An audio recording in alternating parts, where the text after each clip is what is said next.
Siguiendo con esta colección de videos, colección que hemos denominado Homenaje al Teatro Argentino, homenaje al teatro argentino a partir de sus autores, con actores que lo presentan, actores que preferentemente han trabajado o han tenido una relación muy especial con estos autores. Ya hemos hecho a Carlos Gorostiza, Roberto Cosa y Oscar Viale, presentados por Pepe Soriano, Ulises Dumont y Luis Brandoni respectivamente.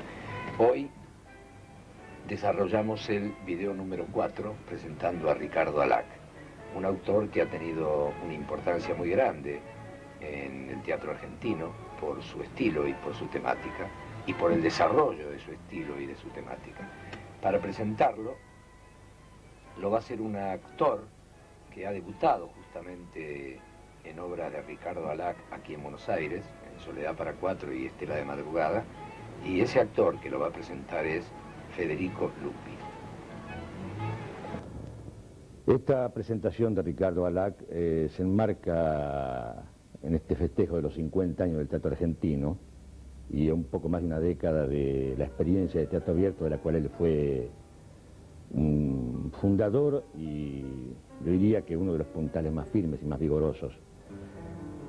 Ricardo Alac tuve la suerte de hacer su primera obra, Soledad para Cuatro, allá en la década del 60, cuando la Argentina estaba sumida en una interminable sucesión de golpes militares y de inestabilidad política. Digo esto porque Ricardo, como tantos autores, vivió intensamente su entorno. No hablo del mero compromiso sectario, políticamente ideologizado, de pertenecer a un partido, sino de esa visión profunda, abierta, atenta, curiosa, que él, como los otros autores, tenían respecto de la realidad. Y esto es importante destacarlo porque él inauguró, a mi juicio, un muy diferente lenguaje respecto de ese clima, de ese momento, y de estas clases medias y sus juventudes, sus hijos, acá en una capital como Buenos Aires. Aparecía en su lenguaje, en sus personajes, en sus situaciones, una clase media que empezaba a sentir algo así como el vacío o el horror de esa carencia de futuro que esta inestabilidad política presagiaba. Había en la juventud una suerte de pérdida constante de modelos y el lenguaje de esta gente joven se traducía en sus frustraciones, en sus sueños negados, en sus relaciones afectivas, de una manera muy directa, muy movilizante y a veces con una cierta agresión más bien melancólica antes que nostálgica por algún bien perdido. Ellos empezaban a transitar su vida en Buenos Aires con todas las apetencias y todas las frustraciones que, insisto, este clima político presagiaba. Yo podría decir, y seguramente esto es discutible, pero es lo que siento, que Alac es uno de los autores argentinos más cercanos a eso que podríamos calificar de clima chejoviano en cuanto a la presentación y a las relaciones que los personajes establecían entre sí. Recuerdo especialmente una pieza de él, Estela de Madrugada, donde aparecía ahí esta necesidad del horizonte lejano, de la huida, de buscar en otra parte lo que le era negado a uno en el ambiente donde estaba. Los amores y las apetencias y las frustraciones estaban todos absolutamente caracterizados por personajes reconocibles, por un lenguaje que era absolutamente argentino y singularmente porteño, pero susceptible de ser entendido en cualquier parte del mundo, como ocurre siempre con los grandes autores, donde su universalidad es justamente el poder ser planteados como reconocibles en cualquier latitud. Ricardo, en esta presentación que hacemos, forma parte ahora de este ciclo y podemos ubicarlo sin ningún tipo de dudas en los creadores, continuadores y casi cofundadores de esto que intenta ser una renovación y una afirmación del teatro argentino. Yo creo que en este momento, junto con los otros autores de que hemos hablado, forma parte de un reservorio importantísimo, donde abrevar, donde estudiar, donde ver esta capacidad, yo juzgo inacabable, del teatro argentino. Y espero que esto sirva para que los nuevos, los que aún seguimos incluso siendo aprendices de teatro, los podamos utilizar como puntales y como paso de la antorcha. Eso es todo. Ricardo Alac, nacido en 1935, después de abandonar una carrera universitaria y gracias a una beca del Instituto Goethe, se traslada por un año a Alemania Federal. Tiene 21 años y dice: todos los días tomaba el subte que me llevaba a Berlín Este, donde estaba el teatro de Brecht, que había muerto meses atrás, pero su recuerdo perduraba en sus discípulos, amigos, actores y las inolvidables puestas de sus obras que el Berliner Ensemble repetía noche tras noche. En 1961 se estrenó en La Máscara Soledad para cuatro, que señala el surgimiento de la generación realista. Por primera vez se enfocaba la ansiedad, el disconformismo, la rebeldía y hasta la autodestrucción de toda una generación de jóvenes que, no encontrando respuestas adecuadas, convertían sus vidas en destinos para la nada. Después de su regreso de New York, estrena dos obras, Estela de madrugada y Fin de diciembre. En ellas retoma el tema de la bulia y frustración propias de los jóvenes de clase media e insiste en la pintura de la soledad, incomprensión y desesperanza que los embarga. Hasta aquí, un teatro realista de situaciones verosímiles, personajes reconocibles, un lenguaje cotidiano porteño. Después de un proceso de transición, Tentempié 1 y 2, 1969, se produce en Alac un significativo cambio. Entre los años 70 y 75 escribe libretos de TV para algunos grandes actores. Durante ese periodo entró en contacto con un público masivo. Sus primeras obras se habían estrenado en pequeños teatros y estableció sólidas amistades con actores que luego lo acompañaron en sus obras siguientes y en su incursión como guionista. En 1976 obtiene el premio Argentores. Hasta esta obra se inscribía en el realismo crítico que arranca de Sánchez, Laferrer y Pairó. Esta obra era Segundo Tiempo. A partir de entonces experimenté, dice, estilos sin cesar hasta que me fui acercando al que más sentía por dentro, el grotesco, que tal vez no sea casual que constituya la parte más profunda y original del estilo de realismo crítico. La risa abre al espectador, lo relaja, le hace bajar la guardia. En ese momento una verdad contundente le da de lleno en el cuerpo y lo obliga a encogerse de nuevo, tal vez a llorar. Ese es el grotesco. Hoy me parece el estilo más maravilloso en la historia del teatro que se haya descubierto.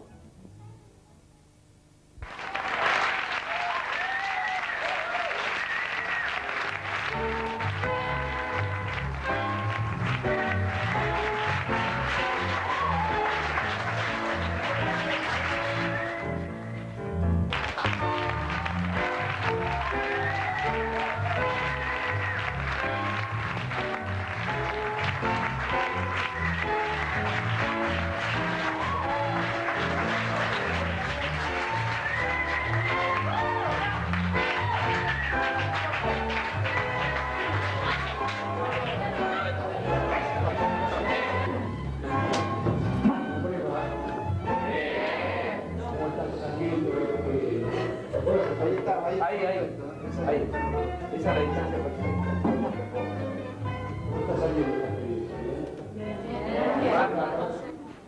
Yo creo que uno nace dramaturgo a una realidad dada. Es decir, cuando uno se mira a la distancia, observa cómo ha sido marcado por la época, por los valores que había en ese momento y en esa época. Yo cuando tenía 16 años fui al teatro una noche y vi a Alejandro Agüero haciendo Madre Coral. Y dije, yo quiero ser esto, yo quiero ser como este tipo que escribe esto. Y pienso que es lo mismo que lo que cuentan los que van al Pastor Jiménez, que de pronto tienen una visión y esa visión les cambia la vida. Esa noche a mí me cambió la vida. Yo dije, yo quiero ser eso. A mí me gustaba escribir, Pero como ese señor escribía en alemán, que es un idioma que yo desconocía totalmente, y había muy poco traducido, empecé a estudiar alemán. Estudié alemán, me fui a Alemania, él había muerto ya hacía 6 meses, pero de todas maneras vi sus puestas, estuve en su casa, vi cómo trabajaba, vi sus cuadros, sus esquemas, hablé con sus discípulos y me formé. Simultáneamente en ese momento en Europa había una obra que era un éxito, que se llamaba Recordando con ira. Y bueno, yo empecé a escribir siguiendo un poco ese modelo. Es decir, el modelo era una obra realista.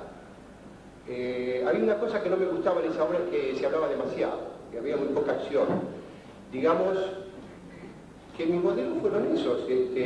Mi maestro, que era Bertolt Brecht, que era inalcanzable porque escribía unas obras metafóricas, alegóricas, que no sucedían en donde él vivía, sino en mundos imaginarios, y que era más o menos para mí inalcanzable. Y el mundo de reflejar la realidad con algunas variantes, que era el mundo de lo que hacía Arthur Miller, que usaba los flashbacks, y el mundo de Osborne, que denunciaba una situación determinada, y la ternura de Chekhov, que era el hombre que me gustaba leer todas las noches un cuento como si fuera un alimento. Yo creo que todo eso me fue formando como un autor. Más, les repito, las vivencias de esa época, eran los años 60, donde había unas enormes ganas de cambiar la realidad, ¿no? De que el mundo fuera diferente, de que el mundo fuera socialista. Mirándolo a la distancia, yo diría, y este es un tema que después lo voy a explicar un poco mejor, yo observo todavía hoy, que hay algo que a mí me sucede todo el tiempo, y es que a mí no me gusta la realidad, no me gusta el mundo en el que vivo. Yo creo que esto es fundamental, yo no me lo creo el mundo donde vivo. A veces trato de no escaparme demasiado porque sé que me puedo volver loco, pero es como que yo pago con una plata que me dicen que es plata que no me la creo. No me creo que hay que vestirse así como nos vestimos, no me la creo. No me la creo en el sentido que lo critico todo el tiempo, creo que podría ser de otra manera. Este es un concepto que después lo quisiera explicar más adelante. Quiero tratar de ubicarme un poquito en ese muchacho de 25 años que vuelve de Europa y estrena una primera obra. Pero creo que ese es el fundamento mío como autor. Creo que el autor es un tipo que niega la realidad. Es decir, no está contento con la realidad que tiene. Yo creo que en ese sentido es un inconformista. Son palabras muy gastadas, pero en el sentido de que no le gusta la realidad que tiene. Y de alguna manera eso lo fastidia enormemente y propone un modelo diferente. Bueno, cuando yo volví a Buenos Aires, la realidad de ese momento era que realmente había una opción. Yo volví con unos borradores, me quedé 2 años en Europa, llegando mucho, estuve por casarme en Francia, en fin, hice un montón de cosas. Finalmente me sentí atraído por mi patria. Es un tema muy extraño, me podía haber quedado a vivir, pero es un tema que también habría que planteárselo de varias maneras. ¿Por qué volví? ¿Por qué volví? Quería ser un autor argentino. También es una pregunta interesante. Algunos se quedaron. La Beli se quedó. Yo sentí que como autor Europa estaba muerta. Tal vez me atrajo mi mamá mucho, no quería estar lejos de mi mamá. Es decir, pienso los opuestos. Todo es posible. No quiero negar ninguna posibilidad. Voy de lo racional a lo emocional. Y evidentemente la idea de casarme con una persona que era francesa, a la larga veo que eran mundos muy diferentes. Y creo que me hubiera sido una alienación muy grande para mí. Llegué a Buenos Aires y realmente era un mundo que ustedes no se imaginan. Había como 50 teatros. Realmente era una realidad fantástica. Aparte del teatro comercial que odiábamos, donde había grandes actores también. Ustedes saben que todas esas salas que tienen 500, 1000 butacas se llenaban. Yo, la primera vez que fui en mi vida al teatro, creo que son esos síntomas que no explicaremos nunca, fue un amigo mío que me invitó a ver Bloom, con primera fila. Bloom se hacía en el Politeama, donde hay una playa de estacionamiento para andar en Corrientes, y Bloom era una obra que hacía Santos Discépolo, escrita y dirigida y actuada por él. y todo el mundo quería ir a verla porque en el tercer acto él movía la mano todo el tiempo, porque en el segundo tiene un infarto. Entonces dicen que la movía de una manera extraordinaria, movía todo el acto la mano. Yo me acuerdo las cosas que se decían. Yo no volví a leer la obra por una cuestión de piedad. No sé qué me pasaría. Yo creo que Santo Discépolo es un autor de tangos que adoro. Me han atravesado esos tangos, como tantos tangos. No sería el que soy sin todos esos tangos. Sé que algunos de esos tangos tardó un año en componerlos, como Cambalache, por ejemplo, un gran trabajador. Sé que tiene una obra escrita con un hermano que a todos nosotros nos parece una obra fantástica, pero sospecho que Bloom no era una gran obra, creo que era una obra moralista, entonces no la volví a leer. Pero me acuerdo que esa obra la vi en primera fila y que el teatro estaba repleto. Me acuerdo de haber ido a ver el Vuelo Austriano en la calle Boedo y la gente comía en el teatro, hablaba, entraba y salía, estaba repleto, 1000 personas. Una vez fui a Constitución a ver qué noche de casamiento con Charmielo y estaba en la culma. Después en una fiesta conocí a un actor que trabajaba con Charmielo. Eran como payasos, estaban muy cerca del circo. Pero bueno, contrapuesto a eso había un movimiento muy ético de jóvenes realmente maravillosos que querían no solamente hacer un teatro puro, sino un mundo mejor. Y eran los que hacían el teatro independiente. El teatro independiente estaba dividido en dos grandes grupos. Había un grupo que era controlado por el Partido Comunista, que era muy fuerte en el campo de la cultura, que era la FATI, de la Asociación Argentina de Teatros Independientes. Y había otro grupo que llamábamos esteticistas, porque no estaban en el partido, pero que había gente maravillosa, como Lovero, por ejemplo, como Alejandro Teatro. Bueno, mi obra Soledad para Cuatro, cuando volví, estaba casi terminada. Yo tenía una costumbre que conservo hasta el día de hoy, y que creo que es maravillosa, que es que cada vez que hago una lectura de una obra mía, después voy y la corrijo de vuelta, ¿no? Hasta que se estrena. Porque siento que me devuelven cosas. Entonces, bueno, la obra que leyó, a Dragún le gustaba mucho, Dragún era integrante de Efraín Mocho y la leyó una noche Efraín Mocho. Sus 55, 60 integrantes estuvieron sentados ahí como ustedes hoy. Mientras Dragún leía la obra, yo estaba sentado al lado del Teatro Efraín Mocho, ahí en Cangallo y Paraná. Y después se votó. Terriño no fue porque era el rey del teatro, así que él no fue. Panelo creo que tampoco, los reyes no iban, ¿no? Porque cada uno también tenía su locurita, ¿no? Entonces, bueno, se leyó la obra y se discutió. La leyó Dragún porque él quería decir que quería que se hiciera, que le encantaba. Dragún era como el grande, tenía como 6 años más que yo. Y ella 31, yo tenía 25. Bueno, se armó una discusión terrible, que ustedes conocen, por lo menos de este lado conocen Soledad para Cuatro. Y la discusión se centró no en que la obra era buena o mala, sino en que no se hablaba de los jóvenes que quieren cambiar el futuro. No están los jóvenes que quieren cambiar la realidad. Fue una discusión bien pedestre, bien estalinista. Lamentablemente a la distancia tengo que decir que eran muchachos maravillosos, juntaban plata, hacían rifas, defendían el teatro, pero tenían la cabeza cuadrada, no pensaban. Y la obra fue rechazada porque no se hablaba de la juventud que quería cambiar la realidad. Yo en ese momento me había conseguido un trabajo en el diario El Mundo, vivía del periodismo, y un día vino un muchachito que se llamaba Augusto Fernández con otro muchacho que se llamaba Alejo, eran dos pendejos que tenían, qué sé yo, 24 años, a hacer una nota, creo que a pedir que les publicaran una casetilla de mierda, porque ellos estaban en el teatro La Máscara y no les daban mucha bolilla. Entonces, yo creo que los había visto un día que había ido a ver una obra con Pepe Novoa, dirigida por Gandolfo y La Trila, que era La historia de un negro, ¿cómo se llamaba? Ardiente Noche de Verano. La Ardiente Noche de Verano. Entonces, bueno, charlamos un rato y le dije, mira, yo tengo una obra que me gustaría que leas. Bueno, me dijo, acércamela. La leyeron, me llamaron un día por teléfono, les había gustado. Además, les venía bien en cuanto a elenco, porque eran ellos dos que querían actuar. Era Flor Steimer, que quería actuar también, Pochi Lucase, que era la esposa en ese momento de Augusto, de Carlos, como le decíamos nosotros, y después estaba Pepe Novoa y Elsa Berenguer. Y le caía perfecto. El único que no dijo nada fue Gandolfo, porque no había sido convocado y era el rey de la máscara. El rey y la reina era la Trila. Era maravilloso, pero eran los reyes. Entonces se borraron en la lectura que hubo, y ellos decidieron hacer la obra. 6 meses después me enteré, bueno, ahora se estrenó, y yo debo decir que tuve mucha suerte. Primero porque fue una apuesta realmente maravillosa. Y segundo porque tuvo éxito. No solamente de público, sino de crítica.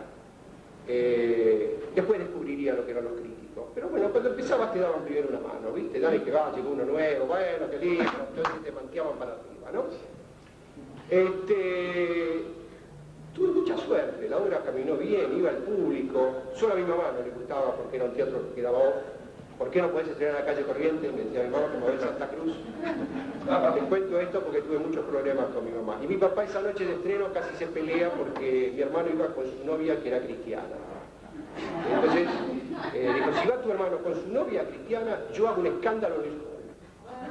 Les cuento porque la vida se mezcla con el arte todo el tiempo, así que yo tenía que estar pensando todo el tiempo si mi papá se iba a poner un escándalo, porque a mi hermano le dije, dijo, ¿qué, voy con mi novia? Por supuesto, vení con tu novia, ¿qué le voy a decir?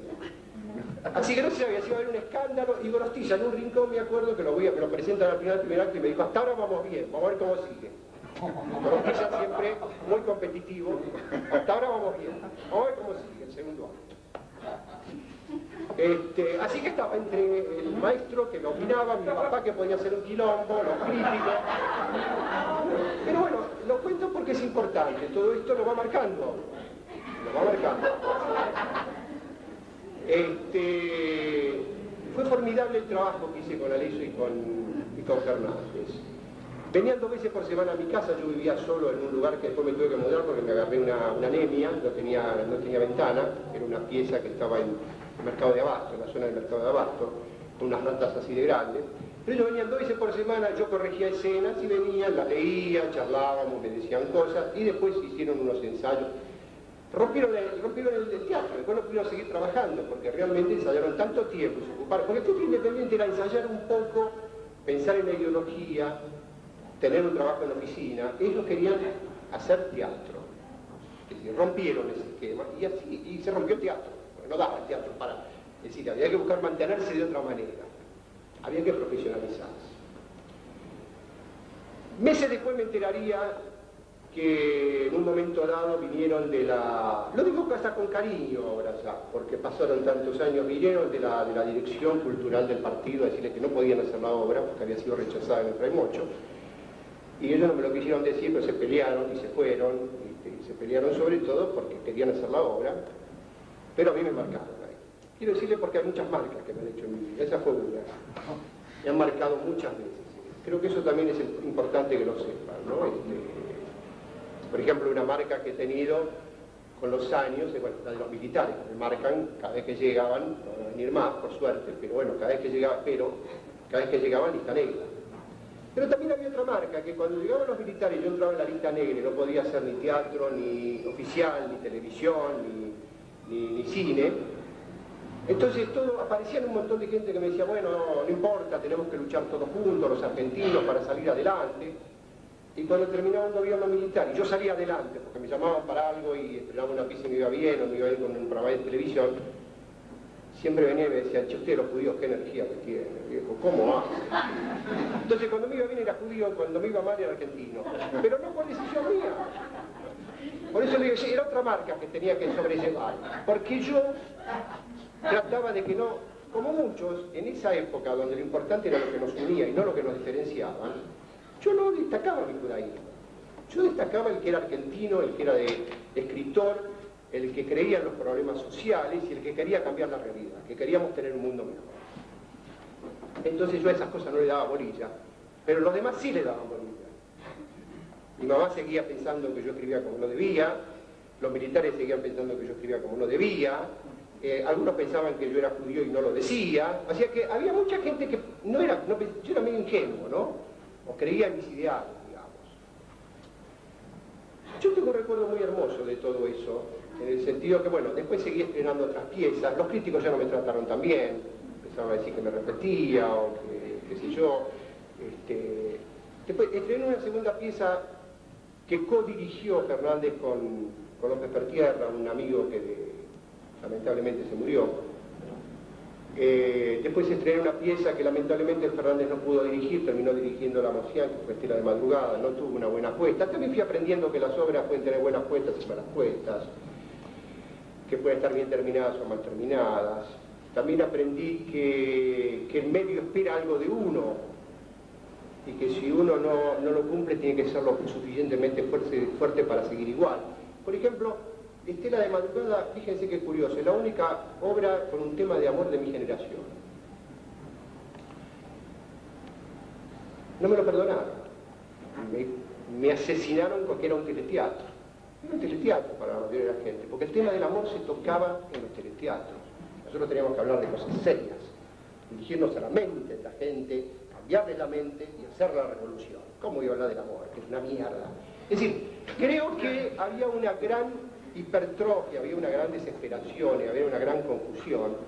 Y bueno, dañaban mucho esas cosas. Uno se daña. Yo no volví a escribir una obra de amor durante mucho tiempo. ¿Por qué? Yo sé que ahora esa obra se usa mucho en las escuelas.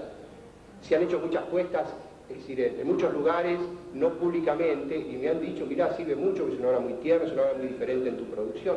Bueno, me dijeron que no tenía que escribir esas obras.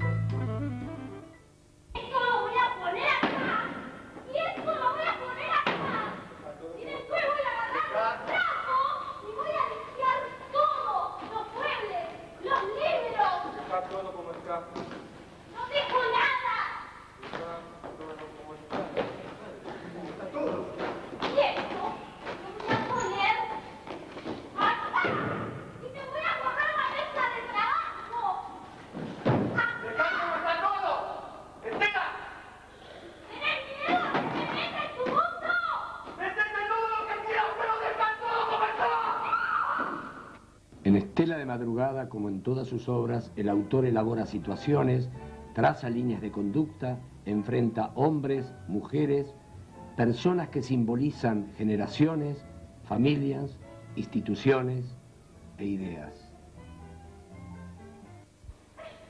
¡Perdoná, Estela! ¡Perdoná, carajo, estoy nervioso!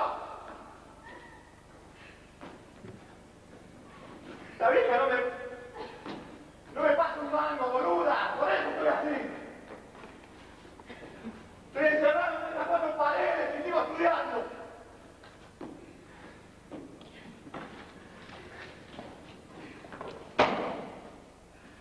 ¿No ves que todavía tengo que seguir aguantando que se meta en mi vida? ¿No entendés que la tipa se me vende y me da esta tarjeta para que vaya a ver a un amigo de ella? Está pensando cuando ya me reciba.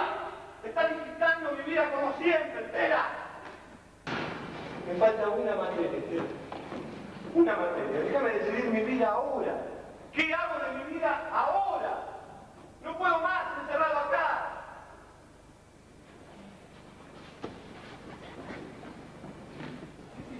En ese momento vivimos además, apareció como un grupo de gente que escribía más o menos igual. Soledad para 4 empieza una línea dentro de ese teatro, que es la línea del realismo, y aparece otra línea en la que se empiezan a sumar autores de muchísimo talento, como Rosenmacher, como Cosa, y de pronto apareció otra línea, y yo creo que, visto a la distancia, fue realmente muy hermoso, porque hubo algo que no es más ahora, hubo una pelea.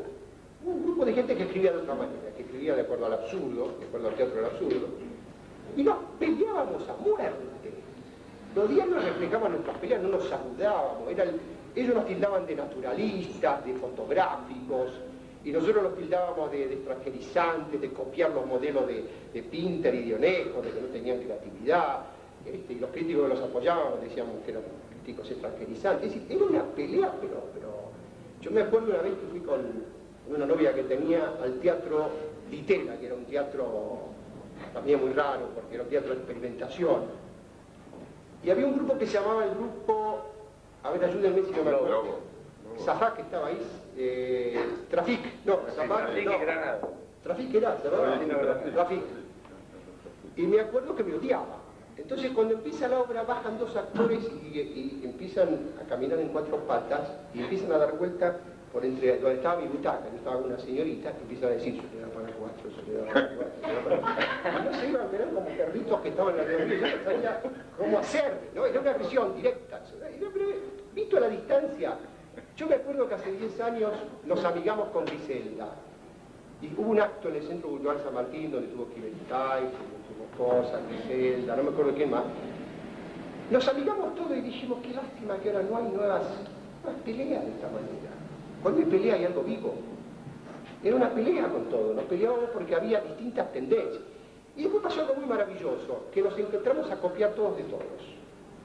Porque yo siento, para ser un poco breve y no alargar mucho esto, que cuando yo aparezco en mi segunda etapa como autor, ya aparece un poco en Tentempié 1 y Tentempié 2, pero cuando aparece sobre todo el segundo tiempo, yo estoy experimentando y probando nuevas cosas.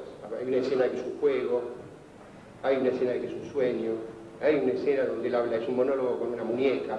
Es decir, yo estoy probando distintas formas de realismo, sin abandonar un realismo testimonial. Estoy probando hasta dónde lo puedo extender. Y yo me doy cuenta después, viéndolo también a la distancia, que tanto Pavlovsky como Griselda, como muchos autores de otra tendencia, empezaron a escribir obras donde incorporaron la realidad. O sea que creo que fue maravilloso, fue dialéctico, fue rico. Bueno, después tuve una etapa donde me fueron bien con unas cuantas obras, me fue bien en cuanto me digo a repercusión de público, porque a mí el segundo tiempo no me gustó como me lo hicieron, no me gustó, es decir, ahí viene otro problema, es decir, yo creo que es un poco desordenada esta charla, pero si después se ponen a pensar van a ver que no lo es tanto. Yo he tenido siempre,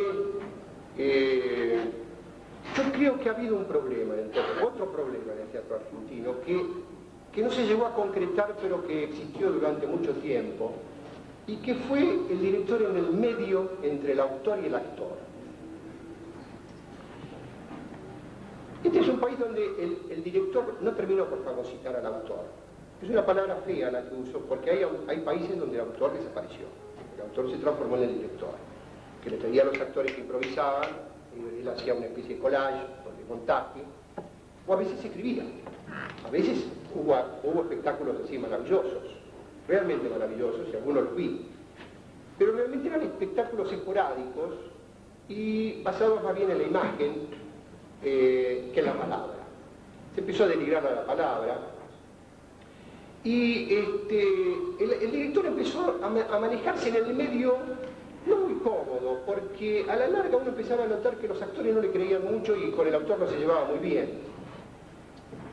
Les cuento esto porque yo soy uno de los que piensa que, y este es otro tema, anótenlo para después hacerme acordar, que uno tiene que volver el autor tiene que volver a la relación con el actor. Yo los mejores momentos que tengo de mi carrera es cuando he trabajado con actores. Cuando digo he trabajado con actores, yo hasta he escrito obras para actores. Yo creo que un autor, cuando escribe una obra, está pensando en actores. Y hay actores que uno lo moviliza más, y hay actores que lo movilizan menos, porque se identifican con partes de uno. En ese momento a mí, por ejemplo, Brandoni me había pedido una obra, Brandoni. Habíamos hecho un par de programas de televisión y me había pedido una obra. Y a mí me gustaba, porque Brandoni tenía una cosa de porteño, medio melancólico y nostálgico y soñador, que era una parte mía. Y así escribí Segundo Tiempo, pensando en Brandoni. Pero Brandoni tenía otros problemas, que con los años se fueron agudizando. Tiene cosas maravillosas, como por ejemplo, cuando ha pedido una obra siempre la ha hecho. Ha hecho un gran repertorio nacional. Creo que ama realmente al teatro argentino, pero tiene también algunos defectos que por ejemplo, tiene una estructura y no quiere romperla. Es decir, creo que también un autor tiene que saber, como un actor y como un director, que hay momentos en que hay que romperse todo para volver a hacerse. Una frase de él en esa época que era maravillosa, no tengo ningún empacho que diga que me la dije yo, decía, viendo el teatro que había, decía, yo soy un actor profesional, yo parado o sentado, acostado nunca, por el suelo nunca. Es una frase significativa, ¿no? Es decir, que marca un poco los límites de Brandoni como actor. Está claro, quiero decir, podríamos hablar de una hora. Pero él además, ese Brandoni es el mismo Brandoni de hoy. Se buscó un director que no lo joda. Entonces lo había puesto a Bonet, que es un santo, que era amigo de él, para que no lo jodiera, para que enseñara lo menos posible. Y realmente yo me esperaba otro tipo de espectáculo. Hicieron un buen espectáculo, al público le gustó, pero a mí no me llenó, no me llenó. Después escribí una pieza que se llama El Destete, donde probé otras cosas, probé el vodevil, probé el absurdo, probé jugar con el tiempo, empecé a jugar con el tiempo. Me fue muy bien. Y después ya vino la noche del proceso y escribí una pieza muy terrible, que no me fue bien porque ahí tuve otro problema. Ahí fue que se llamaba Un trabajo fabuloso. Ahí por primera vez en mi vida me quedé mal con un director. Es decir, en general, yo creo que el autor tiene que ser elástico, tiene que saber maniobrar, tiene que saber entenderse. Si de alguna manera si un director agarra un material de uno es porque lo siente, lo mismo. Los actores hablamos después, es un tema más complicado y ustedes son actores, así que después lo tocamos. Pero Inda Ledesma me demostró que llegado un límite de ella apelaba a un esquema ideológico. Entonces, si la obra se escapaba del esquema ideológico que ella le quería poner, la obra no era clara para ella. Y bueno, fue un trabajo realmente, fue una tortura ese trabajo. Una lástima, uno de los pocos trabajos míos que fue una tortura. Y después después en esa negra noche que fue el proceso militar, empezó Teatro Abierto. No les voy a hablar mucho de Teatro Abierto porque ustedes saben que fue un movimiento realmente muy hermoso de actores, de directores, de actores, donde tratamos de demostrar que la creatividad era algo conjunto y donde teníamos y podíamos pelear contra esos asesinos, y creo que quedó como algo, como una marca.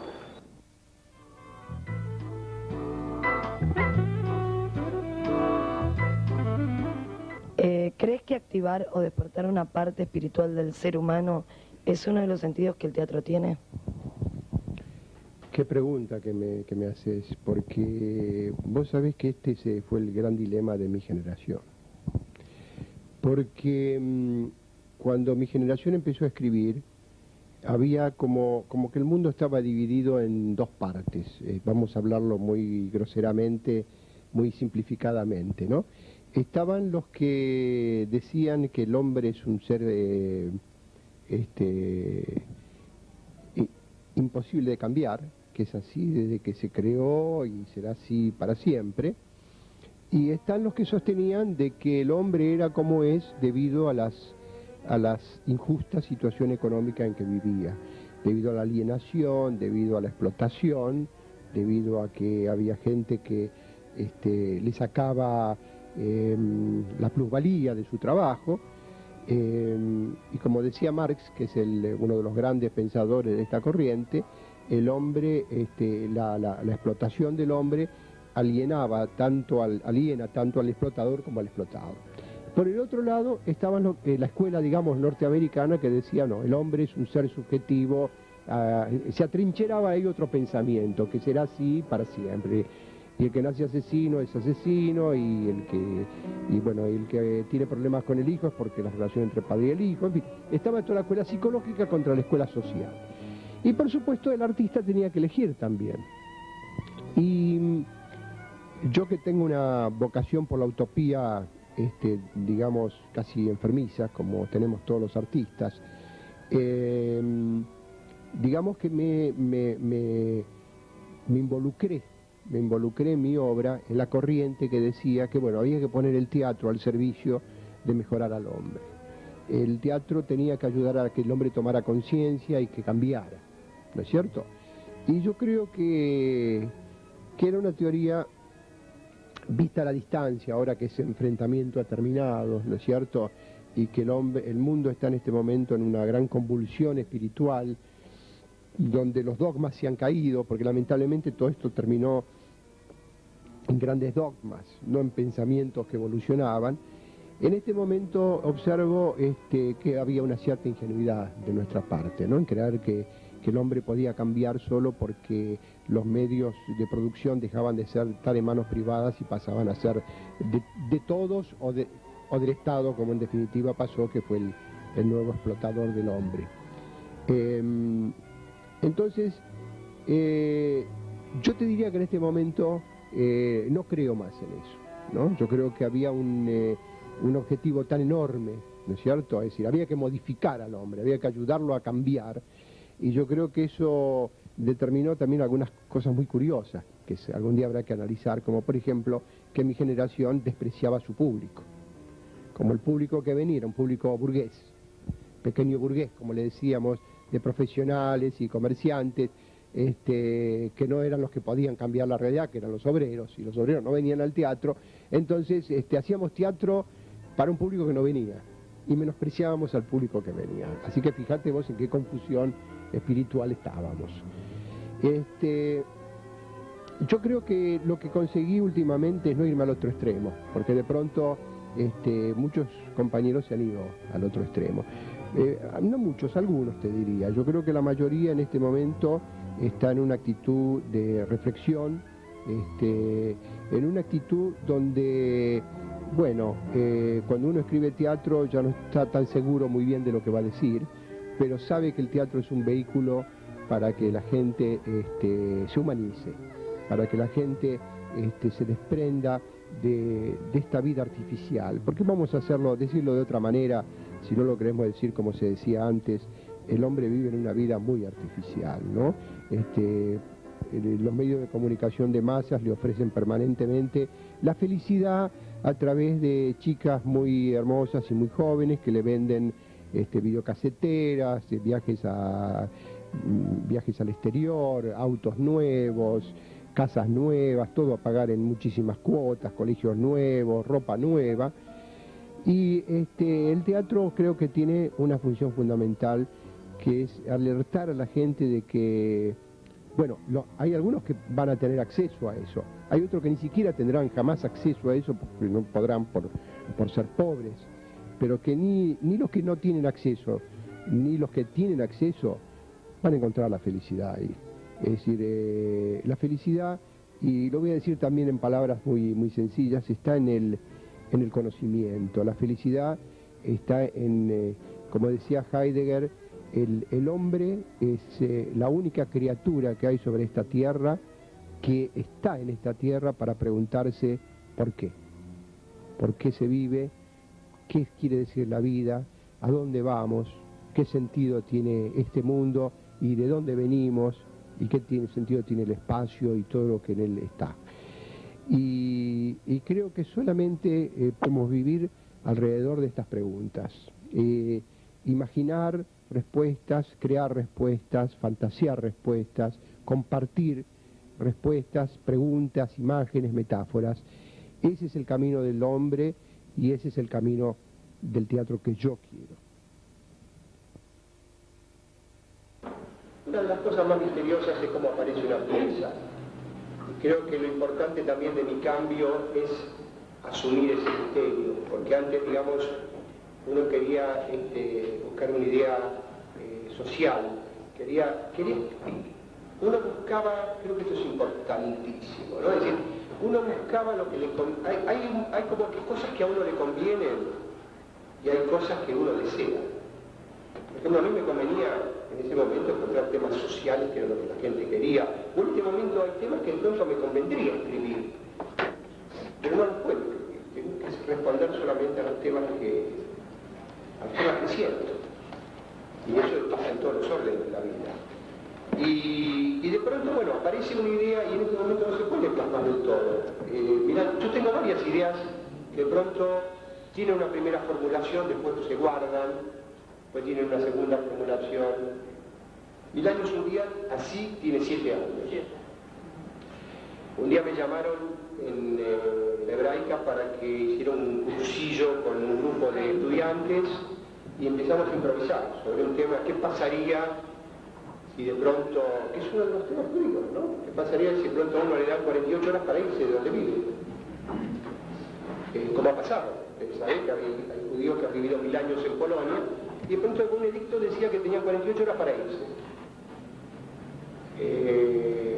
Creo que eran hechos difíciles que jodían tanto a los que se iban como a los que se quedaban, porque no debe haber sido muy lindo quedarse con todas las cosas de un tipo que se va, que conociste desde que nació, ¿no? No debe ser muy lindo tampoco, ¿no? Bueno, los judíos se iban, metían en el camino, no tenían otro remedio. Siempre decían que, bueno, Dios sabe lo que hace, pero otra excusa no había. En España dieron 90 días. ¿Por qué la acción en España? Porque yo soy, ustedes saben, los judíos se dividen en varias ramas. Yo soy judío sefardita. Yo soy judío, tengo una abuela turca, una abuela marroquí, un abuelo marroquí y 2 abuelos sirios. Quiere decir que yo debo provenir de los antiguos judíos y de judíos que emigraron de España después de la Inquisición. Y si no es así, es una fantasía, pero no importa. Yo me imaginé que vengo de ahí y... como Borges. Borges descubrió también que era judío porque lo acusaron de judío. Esto también es interesante, ¿no? En la época del nacionalismo, en la época de los nazis, empezó a decir que no se asumía como judío. Y él empezó a estudiar y vio que de los Acevedo es un típico apellido portugués, judío portugués, él venía del judaísmo. Entonces empezó a subir en su parte judía. La asumió a través de la Cábala, que también es un tema que algún día, si quieren, lo hablamos, porque creo que la Cábala es el resorte que vuelve original toda la obra de Borges. Bueno, y además, mi primer libro de Cábala lo compré a los 18 años caminando por la calle con Borges, que yo hacía un curso con él, entramos a una librería, y yo compré uno de los grandes libros de la Cábala, que me aconsejó él, que estaba en francés, y tardé 15 años en agarrarlo de vuelta y leerlo. Lo compré ese día. También esas son señales muy raras de la vida, ¿no? Bueno, me sirvió mucho un cuento de Borges para poder escribir Mil años y un día. ¿Ustedes conocen un cuento que se llama La búsqueda de Averroes?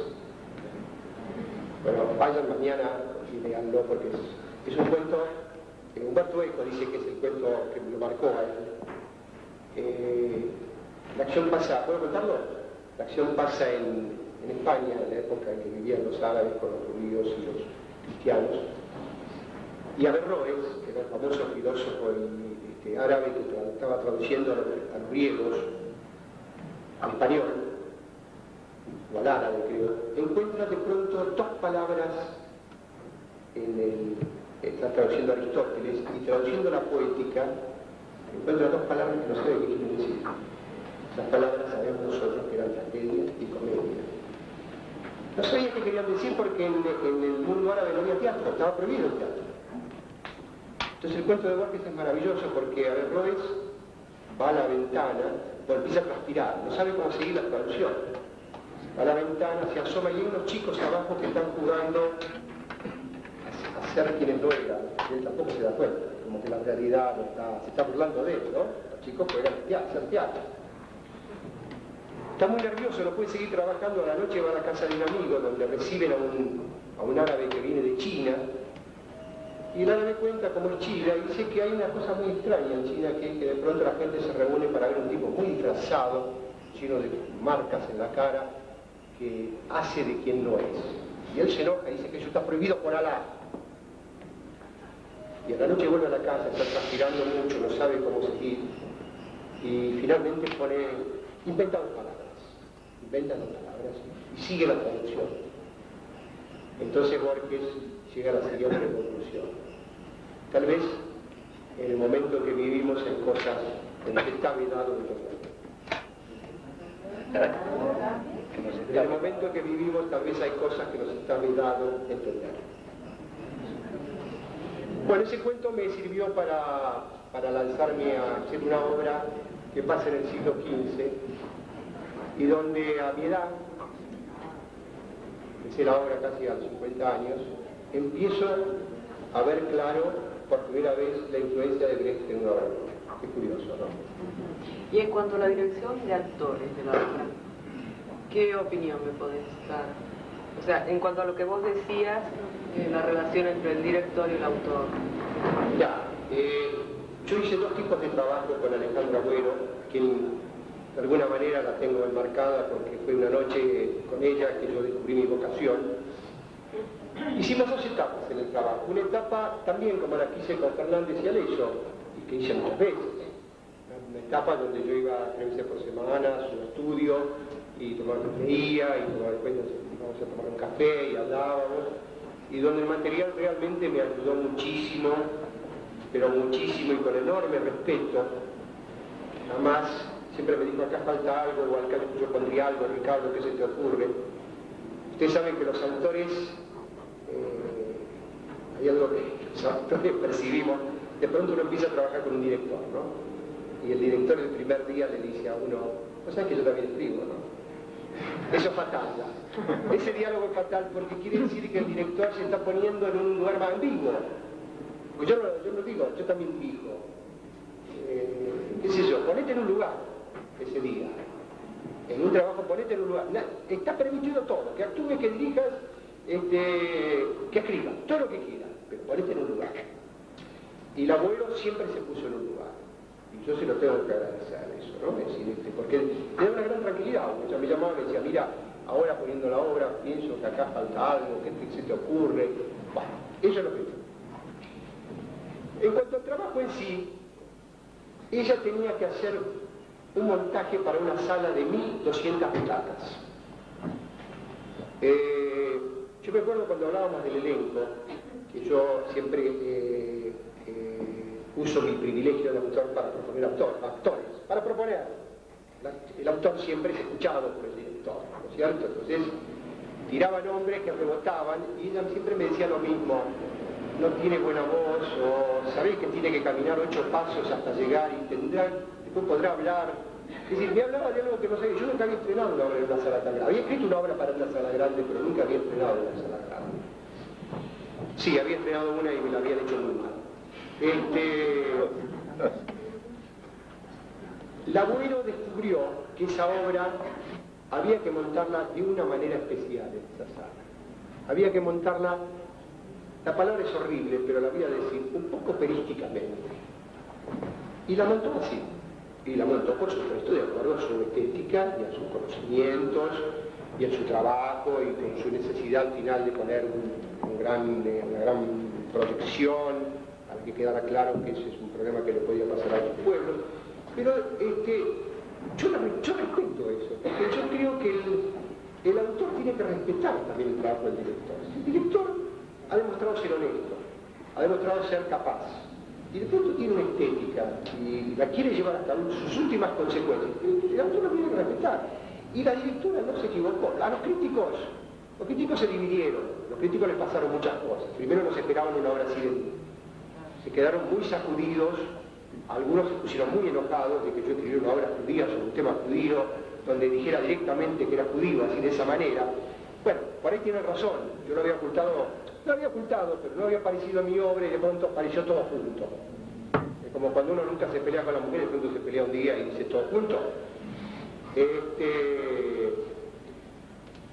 Pero al público le encantó. Al público le encantó cuando veía que venía la reina de atrás. Y eran todos recursos genuinos. El público sería enloquecido. Yo he llenado esa sala. Es un orgullo que tengo que decir, porque ese es otro tema que quiero hablar, ¿no? Anótenlo con el tema del público, ¿no? Yo he llenado esa sala y he visto los aplausos de pie y era fantástico ver que me mandaban informes de 800 personas y había, me acuerdo, mi querida Silvia García, mi primera ex mujer, de la que soy amigo ahora, el día que fue a verlo era un sábado y bueno, yo iba al final, porque yo soy un loco, yo voy a todas las funciones ahora con el público. El autor tiene un problema, el autor en ese momento odia y envidia a los actores como un loco, porque el actor está ahí todas las noches haciendo la obra, recibiendo el contacto con el público, y el autor no le mierda está en ese momento. Y como me decía Gutiérrez, vos te haces las palabras, sí, hasta cagar, me decía, las palabras.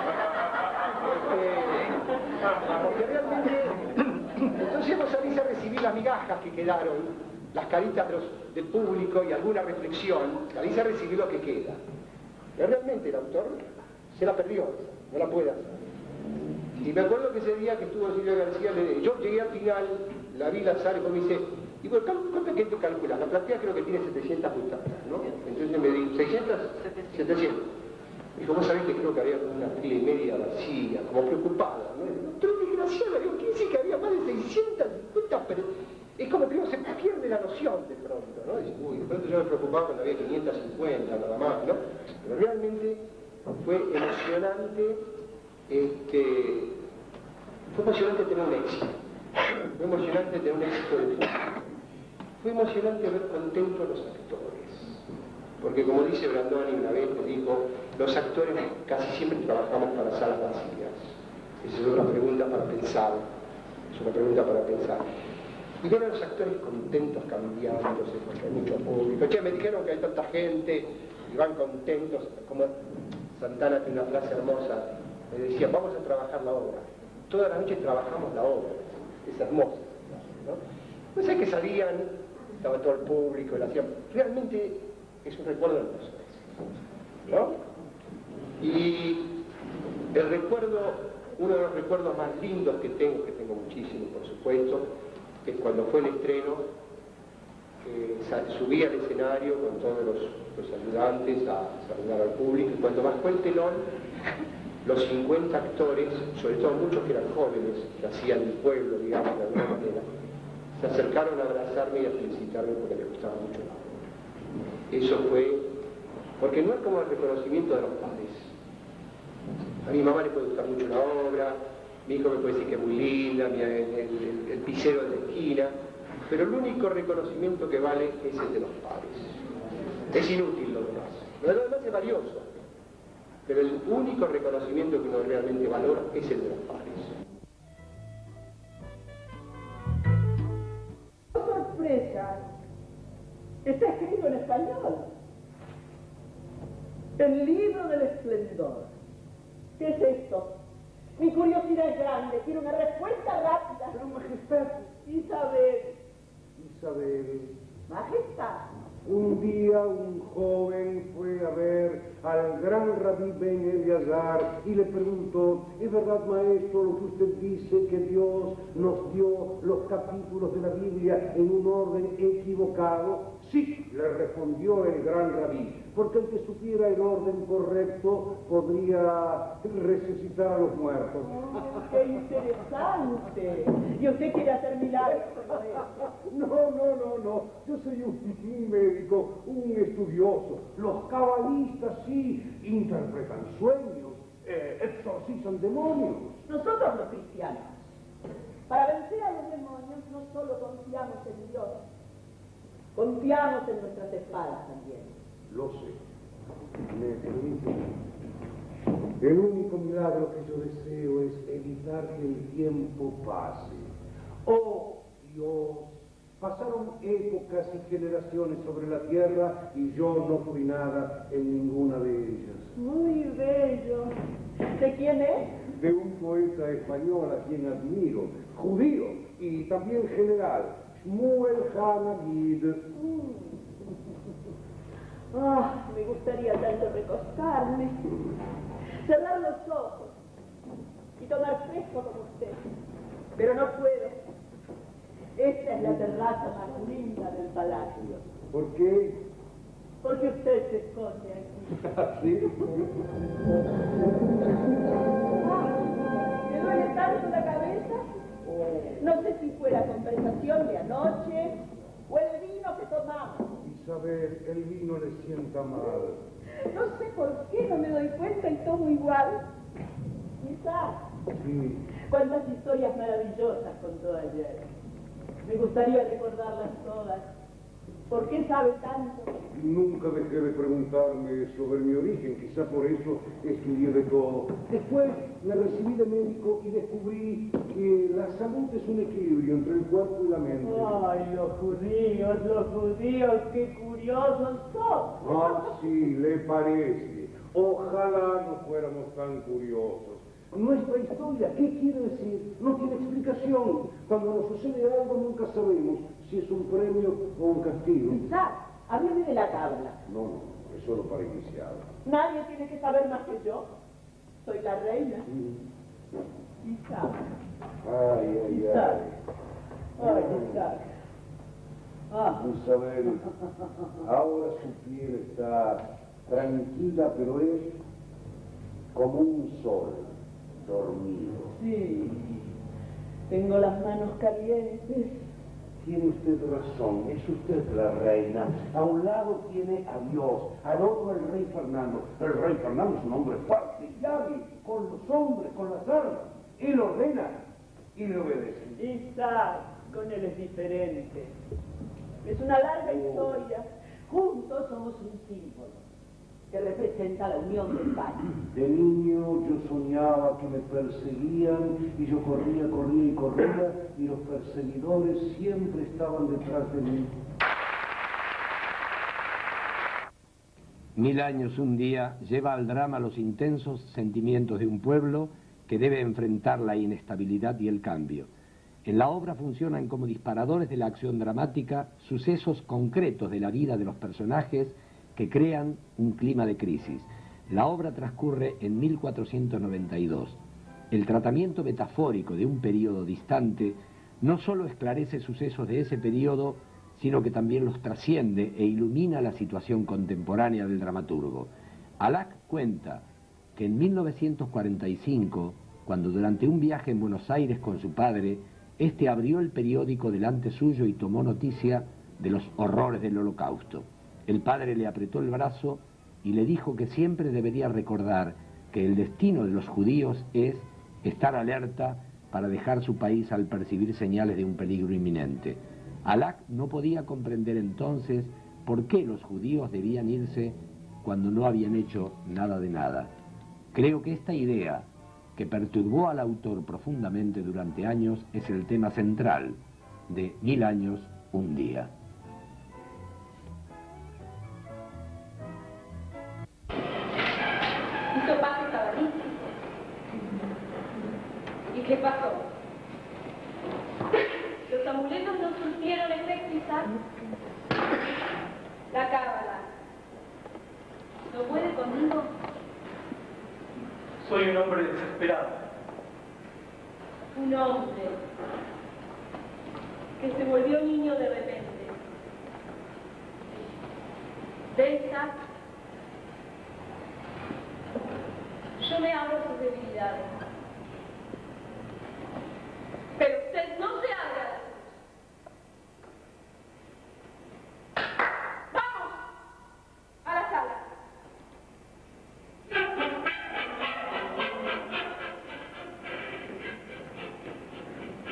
Me están esperando.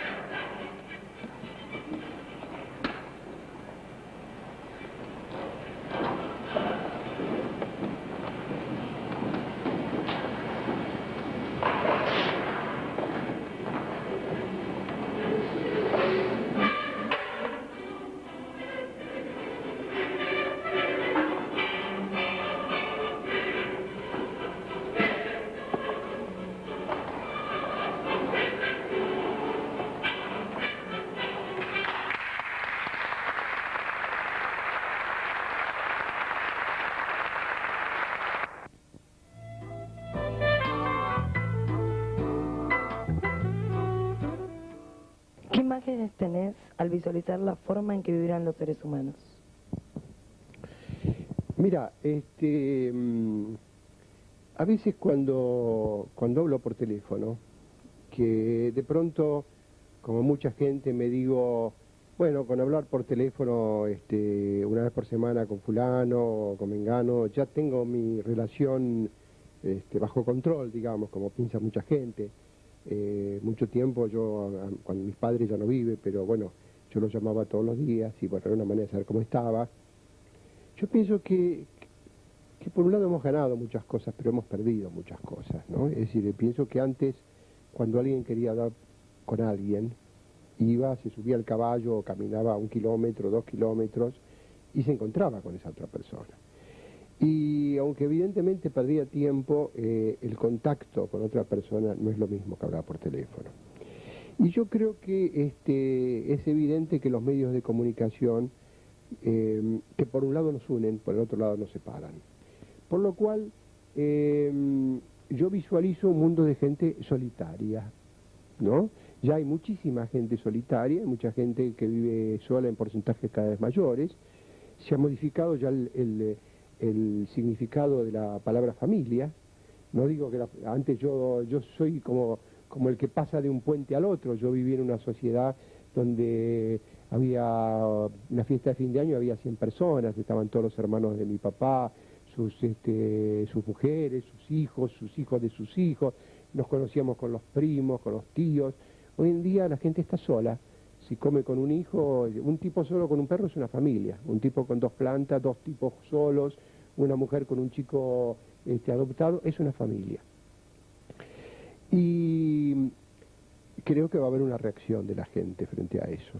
Y una de las reacciones va a ser hacer actividades que les permita tocarse, comunicarse, conectarse, quererse.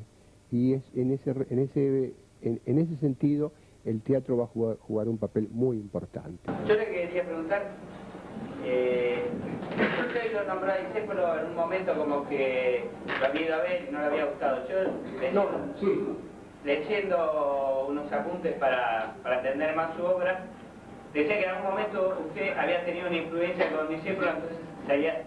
Hay 2 Discépolos. Bloom es una obra de Enrique Santos Discépolo, que fue marido de Tania, que fue actor, que fue el que hizo los tangos inmortales que todos conocemos, son de los mejores del mundo. Después hay otro Discépolo que era Armando, que era un tipo hosco, huraño, metido para adentro, y un maravilloso dramaturgo. El que, digamos, nos influenció en un momento dado de una manera muy determinante, fue Armando, que era un dramaturgo nada más, que era un tipo pobre, además, nunca le alcanzaba para llegar a fin de mes, las cuentas siempre lo llevaba el hermano, era una relación bien de hijos de inmigrantes italianos, ¿no? Creo que ese fue un momento también muy importante cuando de pronto descubrimos como un género importante el grotesco, ¿no es cierto? Creo que ese fue un momento muy lindo también, cuando un grupo de autores, donde incluyo de una manera muy importante a Tarek, autor desvirtuado, después que se ha quedado lamentablemente, pero que yo todavía confío en que se pueda recuperar. Cuando descubrimos una feta nuestra, y donde, ¿sabes que Borges tiene una frase muy linda? Dice, cada generación redescubre sus propios precursores. En el momento... Hay autores que de pronto hay un momento de su vida que pasan, digamos así, un cierto olvido, a veces cuando mueren. Shakespeare pasó un largo olvido después de muerto, ¿no? Muchos creían que todo eso que decía era muy terrible y que no era verdad. Salvo los actores. Después hablemos del tema de los actores. Cuando nosotros lo fuimos a ver a Discépolo, era un actor que en ese momento nadie daba bolilla. Yo me acuerdo que en ese momento dirigía una revista, que salió un número solo, como muchas revistas de teatro, que era de Argentores, y que lo fuimos a ver para decirles que nos gustaba mucho cómo él escribía, y se quedó muy sorprendido, porque en ese momento nadie daba bolilla, nadie dejó de escribir. Es un caso curioso, un tipo que dejó de escribir. Empezó a escribir muy joven, 17, 18 años empezó a estrenar, y un día dejó de escribir. Cremona es su última obra, y era muy joven cuando escribió Cremona. Y de alguna manera nosotros empezamos a descubrirlo de vuelta.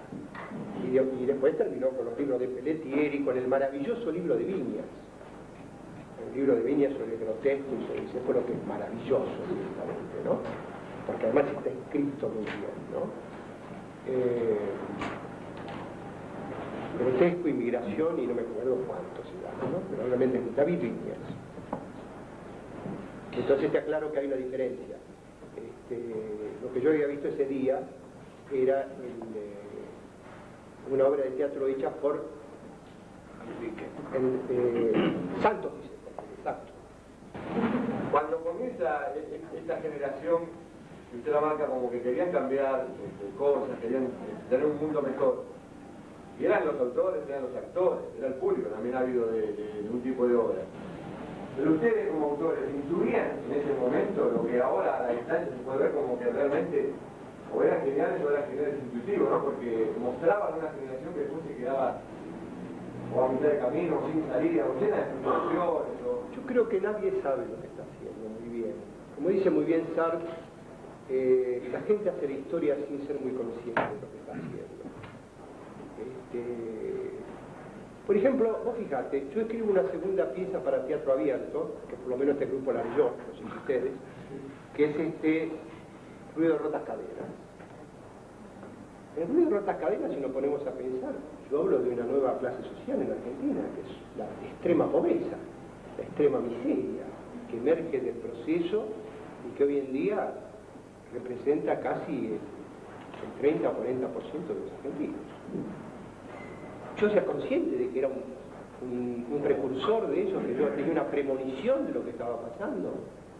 No sé hasta dónde un autor tiene las antenas puestas en la realidad y de pronto ve esas cosas. Yo no te lo podría explicar muy bien. Creo que hay algo ahí, claro, yo creo que la formación, la ideología, el medio, las apetencias personales, su historia, determinan que uno tenga las antenas puestas para allá o para allá, obviamente. Yo tenía las antenas puestas, las tengo siempre puestas hacia... Yo tengo un gran sentido comunitario, tengo un gran sentido solidario. Yo te vuelvo a decir, yo creo que el mundo debería ser de otra manera. Y cuando me entero, por ejemplo, que estamos viviendo en un mundo donde lo importante es que las cuentas cierren bien en los estados, para que el estado sea sano, pero que eso determina que un 30 o 40% de la población quede afuera, porque no tiene lugar, y está pasando en todo el mundo. Es el sistema económico del fin del segundo milenio. Es algo que realmente me vuelve loco. Me vuelve loco. Pero bueno, ¿eso produce marca? Y yo creo que eso me marca y de alguna manera va a salir en una obra eso. Va a salir en alguna cosa. Yo creo que estos dolores intensos, como dirías vos, o diríamos en este momento, esta cosa de intenso dolor, en algún momento va a producir una imagen, supongo. Y esa imagen va a terminar siendo una obra, pienso.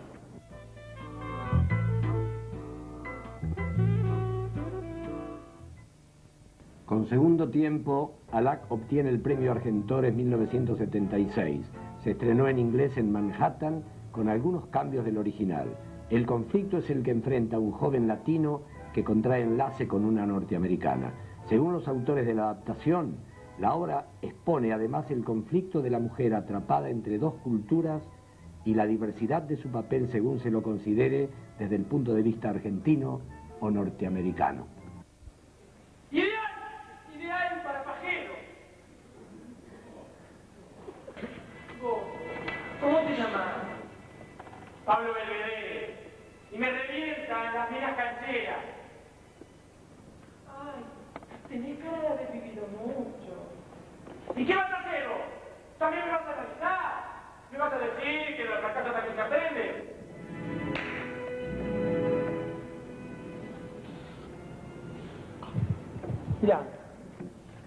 Mirá, hoy vamos a estar solos. No vamos a fumar hierba, viste, todo el mismo faso.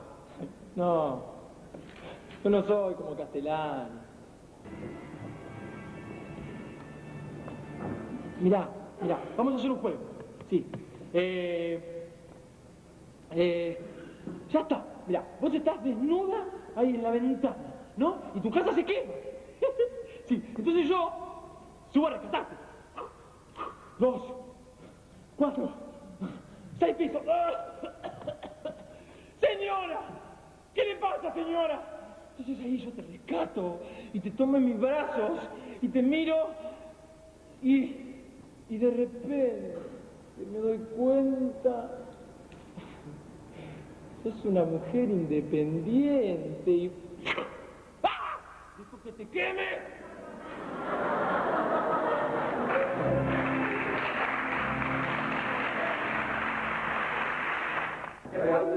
Hay un tema que siempre me... ahora me lo hace la pregunta. Hay un tema que siempre me preguntan en los reportajes y que siempre yo quiero responder de una manera diferente. Me preguntan, el teatro está muriendo, el teatro se va a morir. Y uno a veces responde boludez. No, el teatro no va a morir nunca, el teatro es eterno, el teatro... Hasta que un día se me ocurrió una respuesta diferente. Resulta que no sé si ustedes saben que cuando Shakespeare se murió, 2 actores de su compañía juntaron, y por razones que se desconocen, no cuidó sus obras, no las puso todas bajo candado en una caja fuerte. lo único que se preocupó en editar en una prolija edición fue ese famoso libro que con tanto escándalo, que son los sonetos dedicados a un muchacho. Salvo eso, no se preocupó con un pepino de sus obras. Entonces estos actores de su compañía, cuando él muere, juntan sus obras y las editan. Ustedes saben que se dice que ese libro del que quedan algunos ejemplares, este libro es del año 1614, por ahí 15, es tal vez el libro, digamos, original más valioso que existe en la historia de la cultura. Yo creo que esos dos actores, ese acto, a mí de pronto me empezó a decir muchas cosas. Por un lado, obviamente, que eran dos tipos inteligentes que dijeron, bueno, estas obras tuvieron repercusión. Juntaron todas, Juntaron todas. Creo que eso también habla de un acto democrático. No juntaron las que más caminaron, las que más vendieron, no estuvieron mejor ellos. Juntaron todas. Todos los materiales que encontraron, los juntaron todos. Incluso aquellos donde él había colaborado con otros autores. Pero creo que dijeron, acá tenemos trabajo los actores para 500 o más años. Acá tenemos trabajo.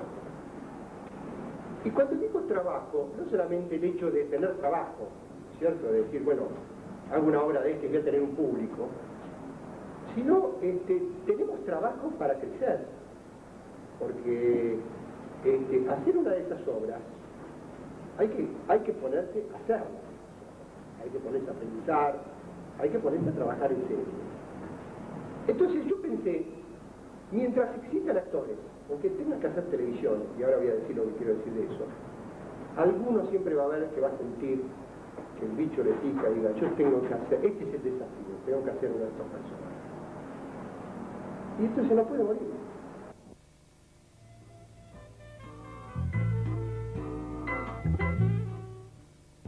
¿Qué le dirías a los jóvenes que están en esta profesión, a los nuevos, no tan jóvenes tampoco, que empezaron con esta profesión?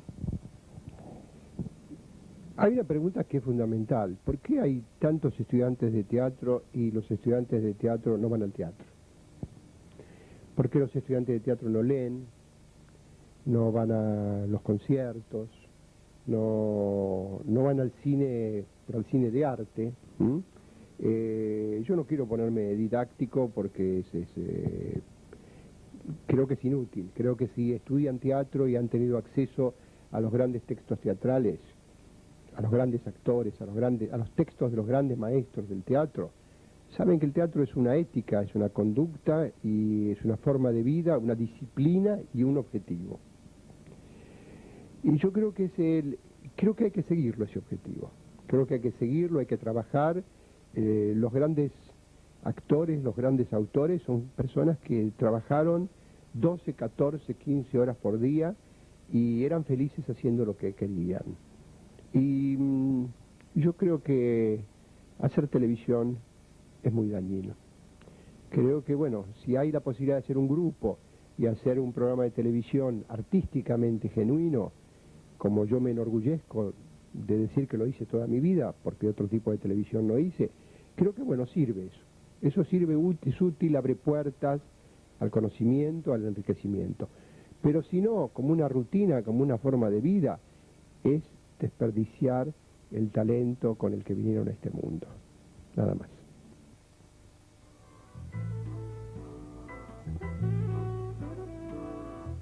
Del Destete, Premio Argentores 1978, Alac dice que espera que esta obra sea para el espectador un espejo deformante del que festivamente cada uno se burla de cómo se ve, pero a la vez siente miedo de la imagen allí reflejada.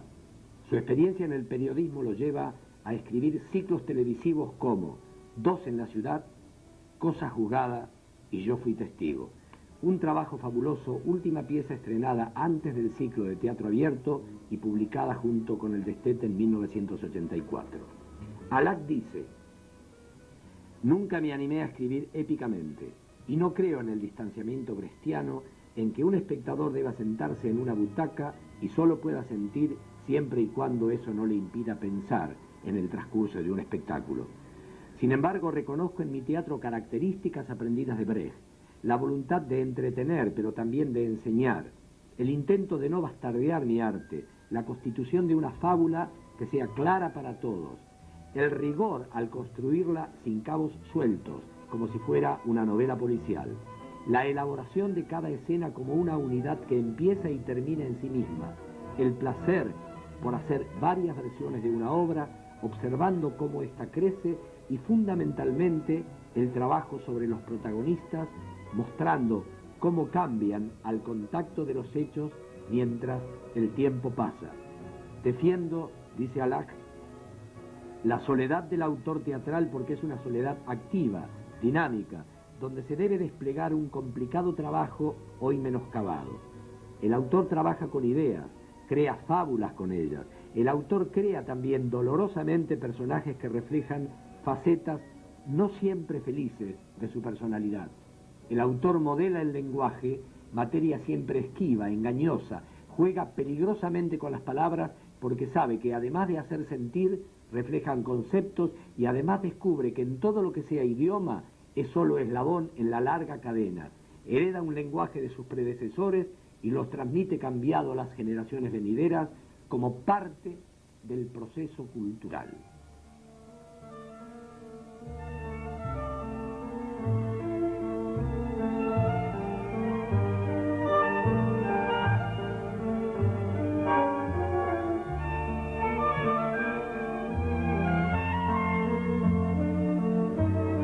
Junto con los otros autores de que hemos hablado, forma parte de un reservorio importantísimo, donde abrevar, donde estudiar, donde ver esta capacidad, yo juzgo inacabable, del teatro argentino.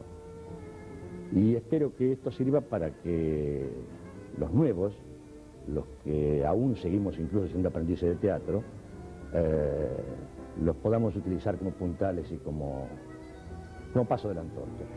Eso es todo. Ricardo Alac, nacido en 1935, después de abandonar una carrera universitaria y gracias a una beca del Instituto Goethe, se traslada por un año a Alemania Federal.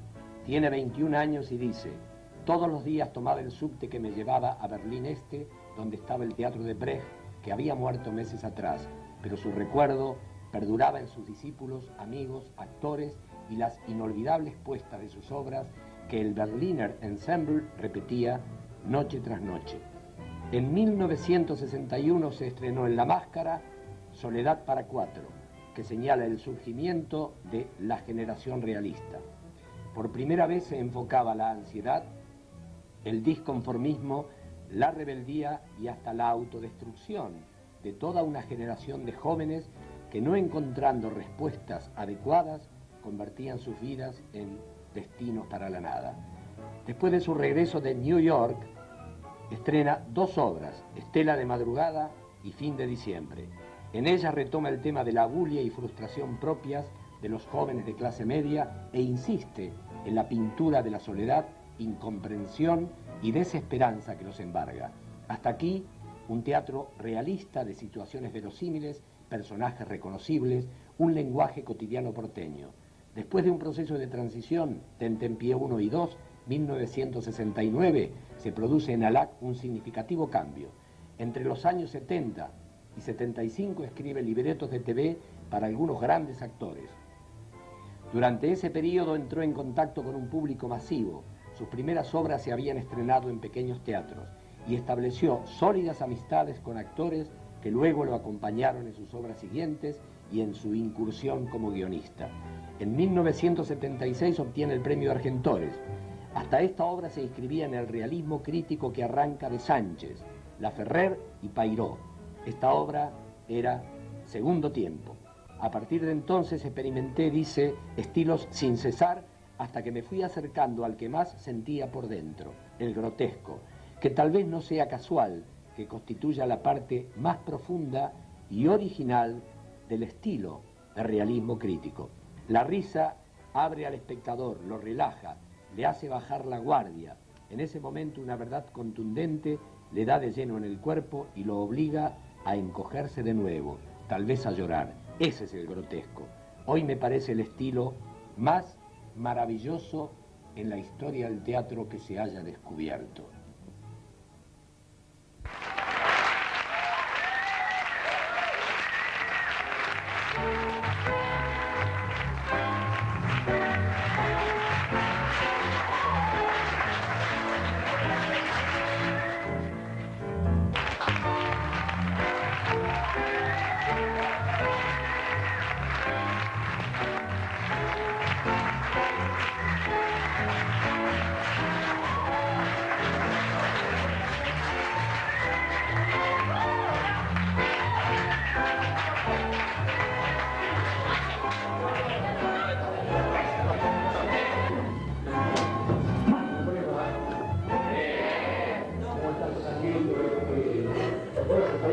Ahí.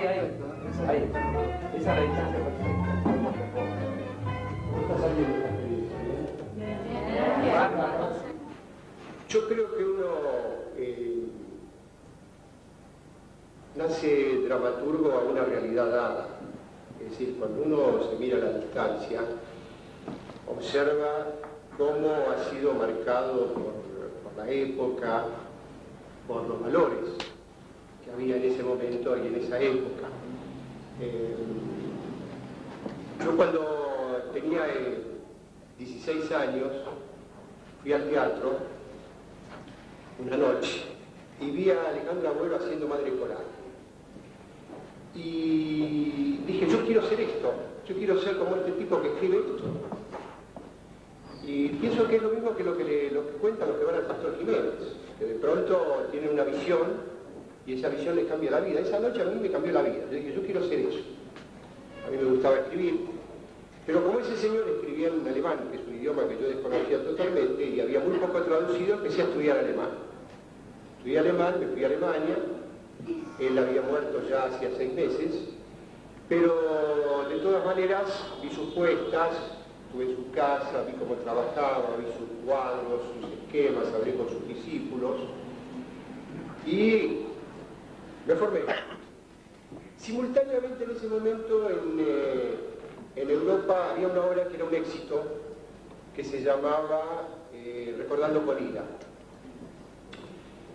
Y bueno, yo empecé a escribir siguiendo un poco ese modelo. Es decir, el modelo era una obra realista.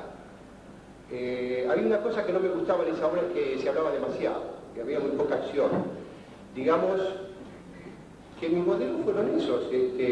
Mi maestro, que era Bertolt Brecht, que era inalcanzable porque escribía unas obras metafóricas, alegóricas, que no sucedían. Soledad para Cuatro, allá en la década del 60, cuando la Argentina estaba sumida en una interminable sucesión de golpes militares y de inestabilidad política. Digo esto porque Ricardo, como tantos autores, vivió intensamente su entorno. No hablo del mero compromiso sectario, políticamente ideologizado, de pertenecer a un partido, sino de esa visión profunda, abierta, atenta, curiosa, que él, como los otros autores, tenían respecto de la realidad.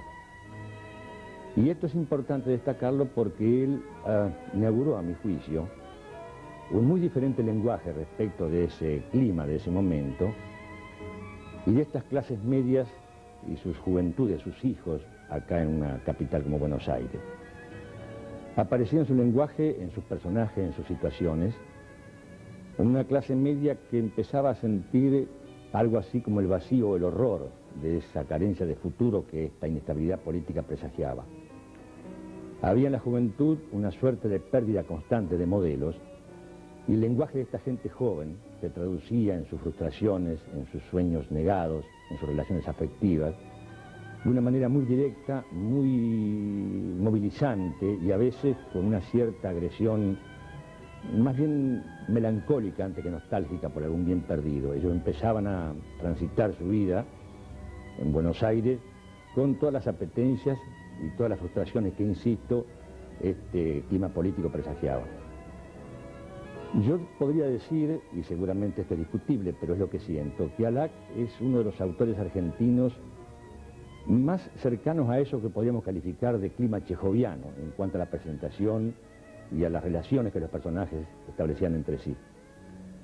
Recuerdo especialmente una pieza de él, Estela de Madrugada, donde aparecía ahí esta necesidad del horizonte lejano de la huida, de buscar en otra parte lo que le era negado a uno en el ambiente donde estaba.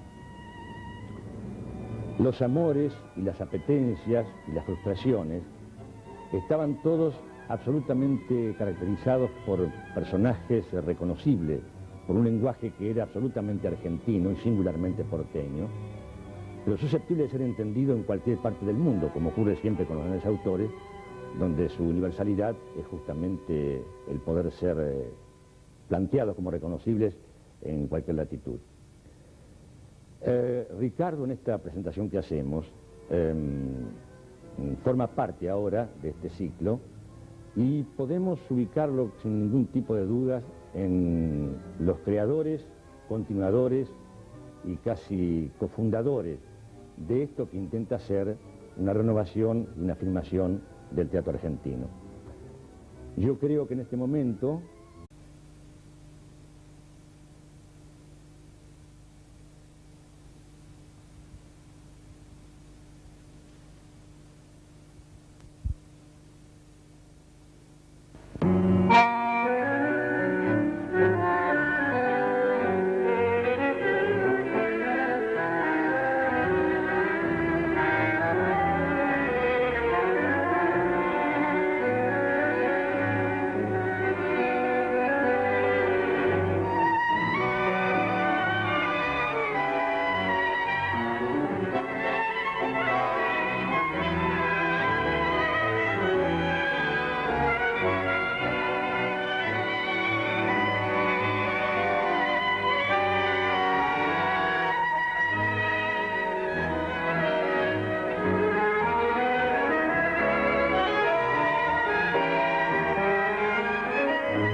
Siguiendo con esta colección de videos, colección que hemos denominado Homenaje al Teatro Argentino, homenaje al teatro argentino a partir de sus autores, con actores que lo presentan, actores que preferentemente han trabajado o han tenido una relación muy especial con estos autores.